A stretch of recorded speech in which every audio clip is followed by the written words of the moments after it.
Viewers, my name is Chris Omalwa. I host a show called Diaspora Live on KTN and KTN standard digital platforms. And in this show, we speak to different personalities, key personalities in Kenya. And today we are focusing on education. And it's my privilege and honor to host one of the living legends in education in Kenya. For those ones who have been through Kenyatta University. For a long time, Kenyatta University used to specialize in producing teachers. Right now, as we speak, we have thousands of teachers spread around the world that went through KU. And for the last almost 50 years, if you went through KU and University of Nairobi, you must have gone through Professor Sifuna's class in education. So, Professor, it's my pleasure to host you today on our show, Diaspora Live. I know I've introduced you, but for those ones, especially those ones away from home in the diaspora, please introduce yourself to them. My name is Professor Daniel Namusonge Sifuna. I teach at Kenyatta University, the Department of Educational Foundations. I specialize particularly in history of education and sociology of education and comparative education. Professor, I'm here specifically on the request of Kenyans living abroad. More specifically, they requested me to come and speak to you. And just know, many of them are excited that you're still touching lives, producing intelligent people who in turn teach the world about education. I did my Bachelor of Education at Makerere University. I obtained an upper second in that examination. That was around 70. So I taught for about a year as a tutor at Kaimos Teachers College. Then I was offered a postgraduate scholarship to do a master's degree at the University of Nairobi. For the purposes of this time, could you just summarize what you say some of the highlights along the journey in your career as an educationist? My career as an educationist was a challenge, a very big challenge, because first, like even when we were doing masters and all that, we had to do it part-time and all that. And that in itself was a big challenge.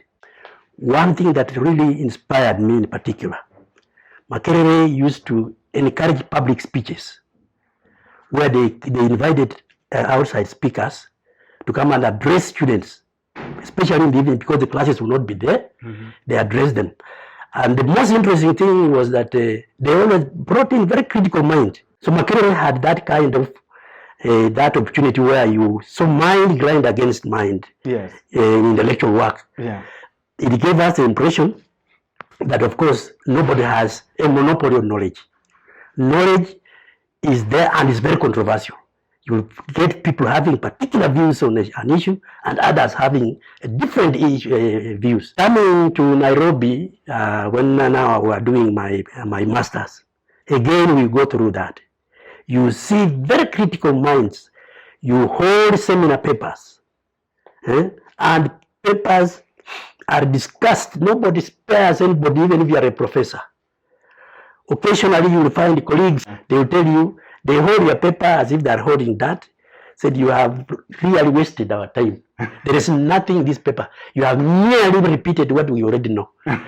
So we got a lot of encouragement from the professors like Professor Goat, who is still alive, the late Professor Were, Professor Muruki. Most of them were in history because the history had a lot of those seminars, more than other departments. So you really saw mind grind against mind, and that encouraged us that scholarship means serious intellectual work.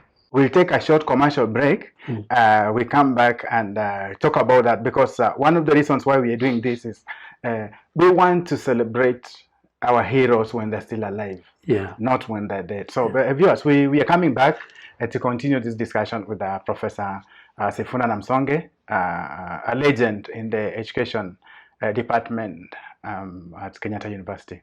So, Professor, before we went through a commercial break, we were talking about living legends. I realized the world wanted to share from your experience, but it seems like you used to have issues with finding leave of absence to do that. Yeah, one time, like when the University of Hiroshima, Yeah. They wanted me to go to there, They came here, Yeah. and told me that, okay, like about 3 months, that I prepared to go to Hiroshima. Yeah. Yeah. Now, the vice chancellor was there. I was also due for sabbatical. Uh-huh.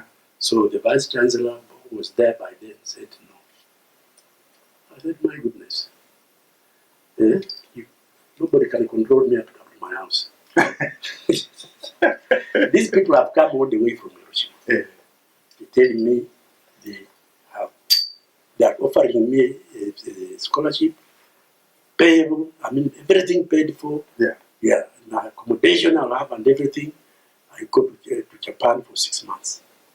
And here somebody is saying no. So I said, my goodness, nobody is going to control me out of my house. Yeah. I'll go. Yeah. So what I did, Mm-hmm. I looked for at least money for an air ticket. Mm-hmm. I bought an air ticket. And without any reference to that vice chancellor, I went to Japan. as soon as I left, he sent me a letter dismissing me. Thanks a lot. Yeah. So I was in Japan for 6 months, came back, by which time the very vice chancellor also his term had expired. Yeah, so there was a new vice chancellor, Professor Everett Standard. Mm-hmm. So I came and told him what happened. Yeah. Yeah. They said, my goodness, you come back. You have even, the Japanese even traveled up to here. They came to persuade you to go and have your sabbatical there. And, eventually, a number of colleagues went to Hiroshima, and they also came here. You have built a very good relationship with Hiroshima University, and then, this person has done that to you. Come back. Mm-hmm. Yeah, you will come back on contract. So I did. No problem. That's awesome. Mm-hmm. So, Professor, before we went through a commercial break, we were talking about living legends. Some of your colleagues that you've taught with, you've had discussions with, intellectual discussions. Earlier on you mentioned a few, Professor Were Ogot. We all have heroes and we all have people who inspire us. Can you, just at the top of your head, remember some of those legends that are still living? Well, Professor God may not be publishing much, but also he's alive and was a lot of inspiration. Professor Muriuki and many other colleagues in other universities, not just even universities in Kenya. You see, through those seminars, we interacted with colleagues like University of Dar es Salaam, Makerere, and other African universities. So that through that interaction, you got the encouragement, because you naming them, there are quite many. Those are the few that I've mentioned are the ones that I remember. Like even Dar es Salaam, I have a number of colleagues that you have interacted. But it was that experience of having to interact with colleagues. Two, one thing that possibly I didn't mention about education was that it was not free. Mm-hmm. So which means my parents, they were not rich people, but they made sure I went through the primary school. Yeah. Now in primary school, we went to secondary, and secondary, I really appreciated my parents and also Bungoma County Council, because they used to have a bursary, mm-hmm. a bursary program. Especially if you were an orphan, for example, you only had one of the parents that was still alive. They paid you, they gave you a very reasonable amount of money. You see, like the fees was only about 425. But by that time, that was a lot of money. Yes. 25 shillings was caution, but tuition was 400. But now, the Bungoma County Council helped most of us and even enabled us to go for higher in other places. And higher, one thing that really facilitated me, and of course colleagues who were there, was that when we finished, we were going to Form 6, we were about to finish Form, we were beginning Form 6. The then president, the late President Jomo Kenyatta, announced that A-level was free, was going to be free. So they only pay caution money. Yeah. So because you see, A-level was quite expensive. So which meant now, up to university, education was free, virtually. Because the government was giving us bursaries and scholarships. And A-level, now it is announced that it was free. Nobody would pay tuition except caution money. So that aspect was very, very critical for most of us. It was not just even surviving in school, that the ability of your family to be able to pay, and the assistance of institutions like Bungoma County Council, I remember that very well, because like my late mom had always to walk from our place, which is on the boundary with the Kakamega, to Kandui, to go and present my case. That this son of mine, I'm the only person there. I do a bit of business like brewing a bit of busa, sell, but that alone cannot really help. So through that, Bungoma County Council would now give us, like now, in my case now, they used to argue, she's there. So like out of 400, they would give me about 3, or something like 200. So now with a bit of supplementing from relatives and all that. So that was critical for many of us, because it wasn't just an easy road. Yes. Yeah, because poverty was really, you could see it right from your home. Yeah. You see where you grew up, serious poverty. But you see, now, again, that was a challenge and an encouragement. You say, now, I don't want to return to this one. I must finish school, get employment, and get out of poverty.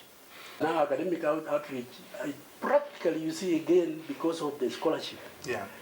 I've been able to I'd attend conferences in most of the countries in Europe, Germany, UK, United Kingdom, even France, Italy, and all that. We have been there because, of course, quite often you will get people who speak English, especially if it's an international conference. Yeah. So I've been to most of the European countries I've visited on scholarship.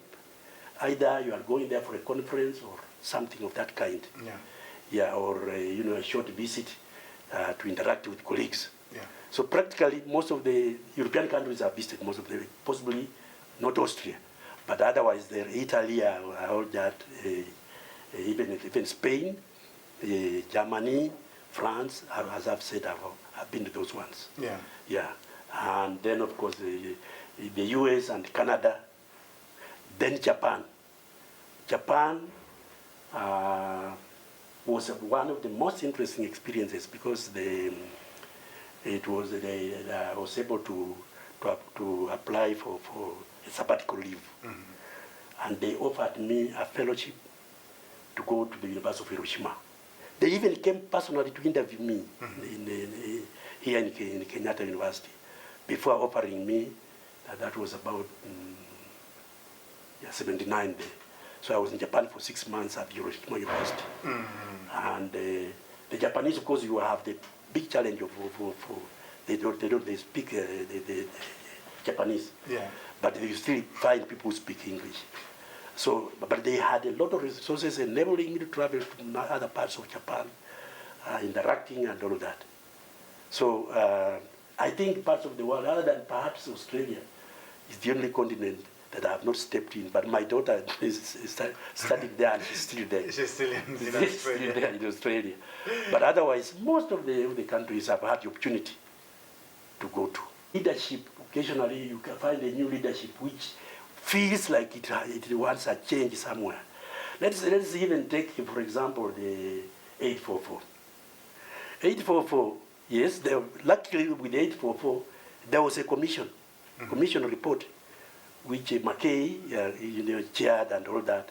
Well, it came out with, introducing, vocational subjects or pre-vocational subjects, which, of course, were not generally very popular. Yeah. That we changed from the A level to the 844. Of course, again, now we are talking about CBC. The biggest challenge is that quite often the officials in the ministries and even the government, you see, it's not changing the name like now CBC 844. Yeah. When you visit like developed countries, Europe, let's say United States, all that, Yeah. you don't see them changing their systems. Yeah.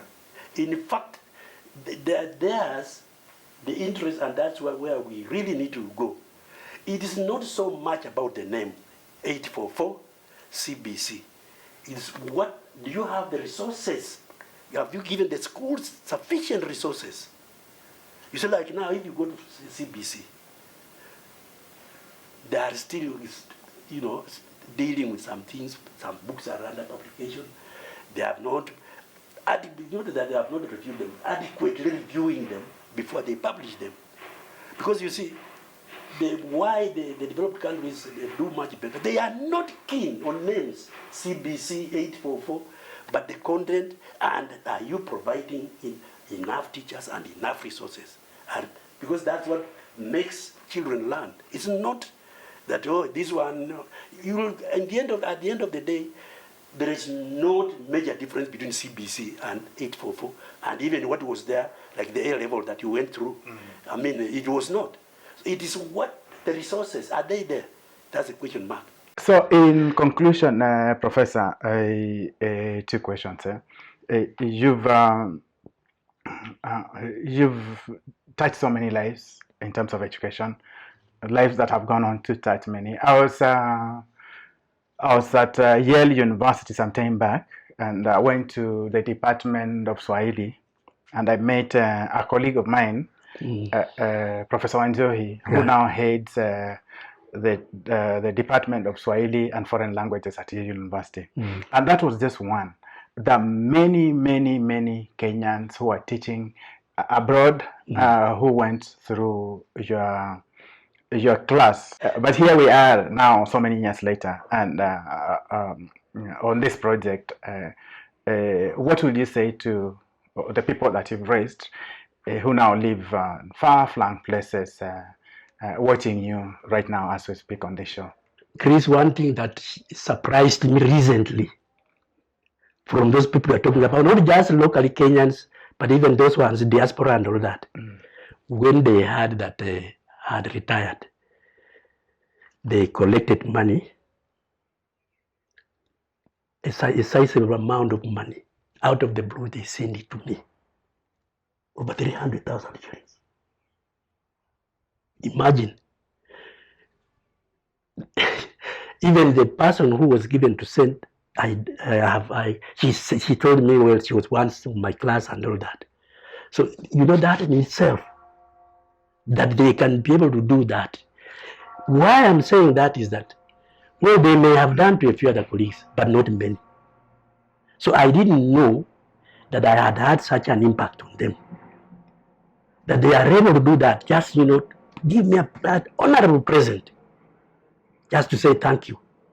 How do you see your next chapter looking like from now to the next 50? Mine now, I think it is really to try and inspire young scholars. Because the major problem I'm seeing is that the caliber of students we have, or their perceptions about scholarship, is quite different from your groups. It's quite different because, you see, you find the way they take, for example, writing assignments, and all that. You don't see the seriousness. Yes. Because, you see, we have the libraries may not be fully stocked, but they have enough material. And now, of course, one other thing is there is the internet. You don't need to go to the physical library, and the internet has a lot of information. Yeah. You don't get that caliber of students who are really there are a few who are dedicated, but not like during our time.